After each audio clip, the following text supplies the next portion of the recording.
Vamos a orar. Pai querido, guía-nos este momento no estudo da Tua Palavra. Abre nossos olhos para compreender, para enxergar a verdade, em nome de Jesus. Amém. Amém. Uma das maiores mentiras do inimigo em nossos dias é o fato de que quando o homem morre, o corpo é levado ao cemitério e o espírito sai vagueando por aí, ou para reencarnar-se em outras formas de vida, ou para atormentar aos vivos, ou para ir penando, sofrendo aí pelo espaço. A mensagem de que o espírito do ser humano vive após a morte, hoje está sendo transmitida através da televisão, através do cinema, através da música, através das obras literárias. Os livros que mais se vendem hoje no mundo têm como tema central os espíritos desencarnados falando, fazendo coisas, agindo por trás da cortina dos seres humanos. E, no entanto, essa verdade é uma verdade cristalina na Bíblia. Quando Deus criou Adão e Eva, disse para eles: se tocarem desta árvore, certamente morrereis. Aí veio o diabo, disfarçado de serpente, e disse a Eva: não morrereis. Deus disse: morrereis. Aí vem o diabo e disse: não morrereis. E a doutrina de que o homem não morre, de que a alma é imortal, é uma ideia, é uma filosofia de vida que está se espalhando pelo mundo. E eu acho que um dos maiores enganos dos últimos tempos do inimigo vai ser convencer a humanidade de que quando o homem morre, seu corpo vai para a terra, mas seu espírito sai e continua vivendo. No entanto, eu tenho algumas declarações bíblicas aqui que não admitem discussão nenhuma. Eclesiastés 12:7 descreve o que acontece quando o homem morre. Para entender o que acontece quando o homem morre, primeiro temos que entender o que aconteceu quando o homem foi criado. O texto bíblico diz que quando Deus criou Adão, fez o corpo de barro, aí estava o barro. Barro não tem vida, não tem fome, não tem sede, não sofre, não pensa, não sente dor, nada. Barro é barro. Você pode pisar em cima do barro, você pode bater no barro, barro é barro. Aí veio Deus, diz o texto bíblico de Gênesis, e soprou. Soprou. O sopro é sopro. Sopro não tem fome, não tem sede, não sente, não pensa, não dorme, não cansa. Sopro é sopro. Mas o texto bíblico diz que quando o barro juntou-se com o sopro, aí apareceu a alma vivente, alma viva. Em outras palavras, de acordo com a Bíblia, uma alma viva é um ser humano vivo. Aqui havemos três almas, no sentido bíblico, três seres humanos vivos. Porque para a Bíblia, alma viva é a soma da terra, do barro, com o sopro de vida. E só existe vida, só existe pensamento, sentimento, fome, cansaço, quando o barro está juntado com o sopro de vida. Agora, o que acontece quando o homem morre? Eclesiastés 12:7 diz: e o pó volta para a terra, como era, e o espírito volta a Deus que o deu. Quando o homem morre, o que acontece? Acontece tudo o contrário da criação. Na criação, Deus fez e o homem viveu. Agora, quando o homem morre, Deus faz o sopro de vida, volta a Deus.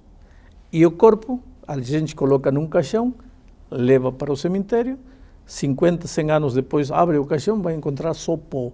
O pó volta ao pó. O sopro de vida volta a Deus. Então, onde está o espírito? Não tem espírito. Mas, coitado, o espírito de meu pai sofre. Não, isso não é bíblico. Porque só existe sofrimento, só existe dor quando o homem está vivo. Quando o homem está morto, o corpo vai para o cemitério e o sopro volta para Deus. E não existe nada no espaço, nada no ar. Eclesiastés diz mais, no capítulo 9, versículos 5 e 6, diz assim: porque os vivos, nós aqui, vivos, sabem que han de morrer. Nós sabemos que vamos a morrer. Mas os mortos não sabem coisa nenhuma, nem tampouco terão eles recompensa, porque a sua memória jaz no esquecimento. Amor, ódio, inveja, para eles já perecerão. Para sempre não têm eles parte em coisa alguma que se faz debaixo do sol. Versículo 10. Portanto, tudo quanto te vier à mão para fazer, faze-o conforme as tuas forças, porque no sepulcro para onde vais não há obra, nem projeto, nem conhecimento, nem sabedoria alguma. Então a Bíblia é clara ao afirmar que quando o homem morre, acabou. Essa ideia de que sai o espírito não é ideia divina. Pastor, como é que eu vou entender então aquelas pessoas que falam assim, olha, meu avô morreu e ele apareceu na minha casa, eu fui numa sessão espírita e ali então apareceu minha mãe e disse o que nós conversamos, falou o que eu gosto, o que eu não gosto. Eu vou achar então que essas pessoas elas estão inventando, elas são mentirosas, elas estão querendo me enganar com isso. Não viram foram nada, não viu nada. Essas pessoas viram espíritos. Viram alguma coisa? Viram um espírito, esse espírito falou, esse espírito disse que era o espírito do pai, da mãe. Isso é verdade, essas pessoas não estão mentindo. Agora, quem eram esses espíritos? Aí está o X da questão. Se a Bíblia diz que quando o homem morre, seu corpo volta para a terra e o sopro volta para Deus, e teu vizinho disse que o espírito do pai dele apareceu, que espírito apareceu? Só pode ser o espírito daquele que quer que você acredite que quando o homem morre, o espírito sai. E esse é o diabo, tem nome e sobrenome. Diabo e Satanás, enganador, mentiroso, sedutor. Ele pode se disfarçar de qualquer coisa. Veja o que diz aqui Paulo quando escreve aos Coríntios, no capítulo 11, versículo 14. E não é de admirar, porque o próprio Satanás se transforma em anjo de luz. Ora, se Satanás pode se transformar num anjo de luz, não vai se transformar num espírito de um suposto pai ou mãe para vir e te fazer acreditar que existe espírito, quando a Bíblia diz tudo o contrário. Então não importa se ele aparece como espírito bom ou espírito ruim, porque às vezes acontece de aparecer um espírito ruim. Isso aqui é um espírito ruim que vai fazer o mal, mas também numa sessão aparece o espírito que vai fazer o bem. Mas se aqui a Bíblia diz que pode aparecer até como anjo de luz, por que não pode aparecer como espírito de bem, espírito de mal, qualquer coisa? O assunto é enganar. Para o diabo não lhe interessa como vai se apresentar. O único interesse dele é te enganar, te manter com os olhos fechados. Pastor, mas por enquanto a gente está citando exemplos aqui de pessoas atualmente, né? Pessoas que foram e viram, enfim. Mas na Bíblia eu já li um verso, já li um texto dizendo que um rei de Israel, Israel é o povo de Deus, o rei Saul, quer dizer, através de uma mulher ele conseguiu se comunicar com o profeta Samuel. Então, quer dizer, um registro bíblico sobre a aparição de um espírito Samuel do profeta Samuel, que já havia morrido. Pois é. Era o espírito do diabo vestido de espírito de Samuel. Por quê?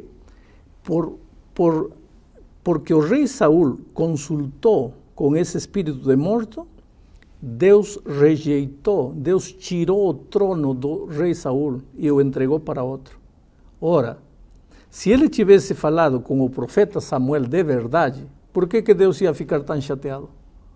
Deus ficou chateado porque ele estava falando com um espírito demoníaco e Saul sabia, porque Saul conhecia a palavra de Deus, sabia que ele não podia consultar aos mortos pelos vivos. Portanto, Saul estava errado. E a Bíblia registra esse incidente de Saul como uma das passagens tristes da história de Israel. Pastor, Jesus contou uma parábola e que ele usou essa ideia de morreu, ainda estava lá pensando. Isso está em Lucas capítulo 16, ali a partir do versículo 23, fala assim: no inferno, estando em tormentos, levantou os olhos e viu ao longe Abraão e Lázaro no seu seio. E aí então clamando, e aí continua o texto, né? Isso aqui foi uma história contada por Jesus.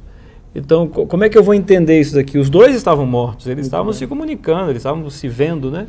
Em primeiro lugar, você mesmo disse que Jesus contou uma parábola. Isto não é história, isto é parábola.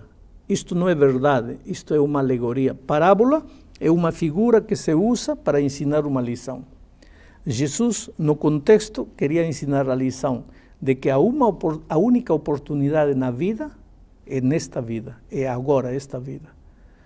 Que depois desta vida não há mais oportunidade. Por isso conta uma parábola. Toma o que as pessoas acreditavam. As pessoas acreditavam também em esses dias, o diabo já estava fazendo sua obra de engano, acreditavam que quando o homem morria, o espírito saía, um ia para o inferno, outro ia para o céu. Então Jesus pega essa história que eles contam, essa fábula que eles contam, e pega para ensinar uma lição. Mas esta própria parábola, para mostrar que não é realidade, tem algumas contradições interessantes. Por exemplo, o Lázaro e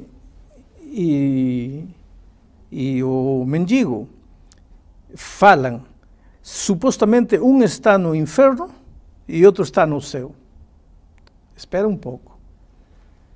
Você pode imaginar que céu e inferno estão limitados por tão pouca distância que um do inferno fala com outro do céu? Em segundo lugar, diz aqui que ele viu os remidos no seio de Abraão. Quantos remidos há na história do mundo? Milhões e milhões. De que tamanho é esse seio de Abraão para que caibam aí todos os remidos do mundo? Evidentemente, esta é uma alegoria, esta é uma história inventada, esta é uma ilustração para ensinar a lição de que a única oportunidade para tomar decisões para o bem ou para o mal é esta vida. Pastor, eu queria que você respondesse uma pergunta para eu poder chegar no ponto que eu estou interessada em saber. Deus permite a atuação de Satanás de forma ilimitada na vida das pessoas? Em termos de tentação, enfim, para nos tirar do caminho. Deus permite que ele atue de uma forma ilimitada? Se Deus não permitiria, o diabo diria, ele vai se salvar porque você não deixa eu tentar ele. Agora, deixa-me tentar para ver como ele vai te trair. Porque esse assunto é um assunto muito complicado mesmo, porque veja bem, como o Elmar citou no começo, uma pessoa que acabou de perder o seu pai, a sua mãe, o seu marido, sua esposa, quer dizer, ele vai numa determinada sessão em algum lugar e fala com essa pessoa. A pessoa está emocionalmente totalmente envolvida. Então, é uma tentação grande demais, assim. Mas o diabo se aproveita justamente disso para continuar enganando você. Porque a Bíblia é contundente em afirmar, o homem morreu, seu corpo foi para o cemitério e o sopro voltou a Deus, acabou. Até quando? Até o dia da volta de Cristo. Porque quando Cristo voltar, aí sim, ao soar da trombeta, os mortos em Cristo ressuscitarão. Aí sim haverá ressurreição. A Bíblia fala de ressurreição, a Bíblia não fala de espírito vagueando por aí. Pastor, mas mais uma questão então. O senhor falou que todos vão ressuscitar no dia que Cristo voltar e aí sim que vão para o céu. Mas e como é que fica a história do ladrão na cruz? O ladrão que no seu último momento de vida entregou a vida para Jesus e Jesus respondeu para ele, hoje você vai estar comigo no paraíso. De onde está isso? Vamos procurar.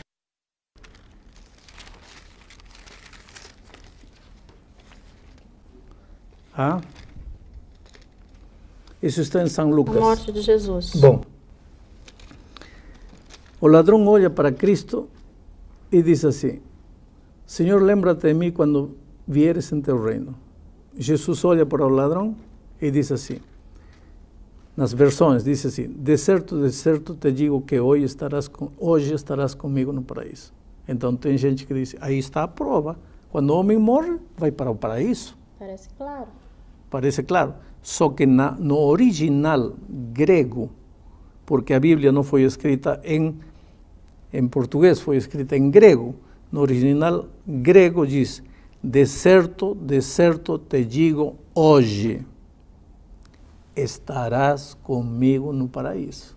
Não diz, de certo te digo que hoje estarás comigo no paraíso. Diz, te digo hoje que estarás. Agora você pode dizer, pastor, está querendo enrolar aí? Não estou querendo enrolar, porque vou te ler aqui um texto de São João capítulo 20, quando Jesus já estava ressuscitado, já era o terceiro dia. São João ou São Lucas, pastor? São João, agora estou indo a São João. Jesus já tinha ressuscitado já. E se apresentou a Maria. E no versículo, Maria quis tocar o Senhor Jesus. E Jesus disse assim, recomendou-lhe Jesus, versículo 17, não me detenhas, porque ainda não subi para meu Pai. No terceiro dia, ainda não tinha subido ao Pai.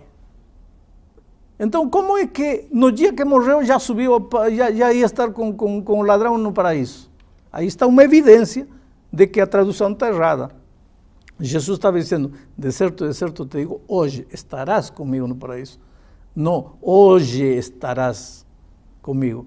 Porque no terceiro dia, Jesus ainda não tinha subido para o paraíso. Mas pastor, e aonde que entra o inferno e o purgatório nessa história aí de morte? Eu não sei aonde entra. Na Bíblia não entra. Porque na Bíblia não fala nem de purgatório, fala de inferno como o fogo que cairá nesta terra depois do milênio. Esse é o inferno. O paraíso, a Bíblia fala como a recompensa final, o lar eterno que os redimidos receberão quando Cristo voltar. Agora, purgatório a Bíblia não fala. Essas ideias não são ideias bíblicas. Agora, será que Deus se importa tanto assim, se uma pessoa estivesse mexendo com essa história de espírito, ele se importa tanto com isso, assim, ao ponto de falar assim, não faça isso? Existe alguma declaração bíblica para isso? Você está caminhando em direção da morte. Será que Deus se importa com isso? Deus te ama. Se você está no caminho do erro, claro que Deus se importa. Se importa porque você não acredita como Ele ensina? Não, se importa porque te ama e você vai se matar caindo no abismo do erro. Porque a coisa mais preciosa para Deus é o ser humano. Mas sabe, pastor, é uma coisa meio complexa da gente acreditar, porque a vida do ser humano é uma coisa tão perfeita, né? Um mecanismo tão perfeito, a vida. E de repente você falar que a morte é simplesmente um sono. É que a Bíblia diz isso. Quando Lázaro morreu, as irmãs de Lázaro mandaram emissários a Jesus. Jesus vem, ele está doente. Quando Jesus chegou, já estava morto. E Jesus disse, olha, ele está dormindo, eu vou despertá-lo. E com isso, Jesus estava dizendo que quando ele voltar um dia, ele vai despertar a todos os que morreram em Cristo.